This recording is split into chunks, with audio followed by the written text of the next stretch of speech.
Hi friends, எல்லோருக்கும் மதிய வணக்கம். இன்றைக்கி பார்த்தீங்கன்னா வெட்னஸ்டே. என்ன சாப்பாடுன்னு பார்த்தீங்கன்னா தேங்காய் சாதம் தான் செஞ்சேன். டெய்லி சமையல் குழம்பு சாப்பாடு சாப்பிட்டு சாப்பிட்டு போர் ஆச்சுங்க. ஸோ அதனால் என்ன பண்ணலான்னு யோசனை பண்ணேன். நேற்று குருமா வேறு நிறைய இருந்துச்சு. நான் குழம்பு சாப்பாடில் அவ்வளோ வேஸ்ட் பண்ண மாட்டேன். ஸோ அந்த குருமா நல்லா சூடு பண்ணி வச்சேன், கெட்டு போகலை. அதனால் தேங்காய் சாதம் கொஞ்சம், தயிர் சாதம் கொஞ்சம் தாளித்து விட்டுட்டேன். தாளிச்சிட்டு நேற்று காலிஃப்ளவர் பக்கோடா போட்டேன்னா கொஞ்சம் மீந்து இருந்தது, அதையும் வச்சுக்கிட்டு அப்புறம் அப்பளம் கொஞ்சம் பொரிச்சுக்கிட்டேன். ஸோ சிம்பிளாக முடிஞ்சிடுச்சுங்க சாப்பாடு. ஆனால் பார்த்தீங்கன்னா வேறு லெவலில் இருந்துச்சு. ஏன்னா தேங்காய் சாதம்ன்றது சின்ன வயசில் எல்லா அம்மாங்களும் அவங்கவுங்க பசங்களுக்கு செஞ்சு கொடுத்துருப்பாங்க. யாருக்கெல்லாம் தேங்காய் சாதம் பிடிக்குன்னு கமெண்ட் பண்ணுங்கள். எனக்கு தெரிஞ்சு நாங்கள் சின்ன வயசில் இருக்கிறதுவே ஸ்கூலுக்கு மோஸ்ட்லி பார்த்தீங்கன்னா தேங்காய் சாதம் லெமன் ரைஸ் தொட்டுக்கு அதாவது ஒரு கிழங்கு வறுவல் இதுதான் இருக்கும். இது பார்த்தீங்கன்னா சக்கரைக்குட்டி. எவ்வளோ பேருக்கு இந்த சக்கரைக்குட்டி மாம்பழம் பிடிக்கும்னு சொல்லி கமெண்ட் பண்ணுங்கள்.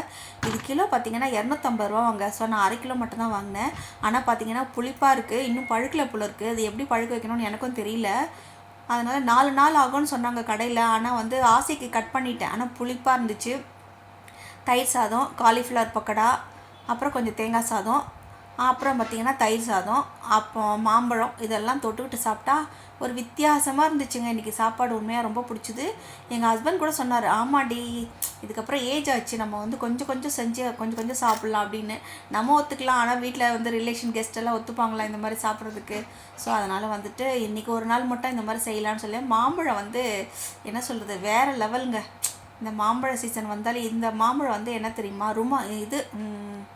அச்சிச்சோ, இந்த மாம்பழம் பேர் பாதாமி. சூப்பராக இருந்துச்சு, செம்ம டேஸ்ட்டுங்க.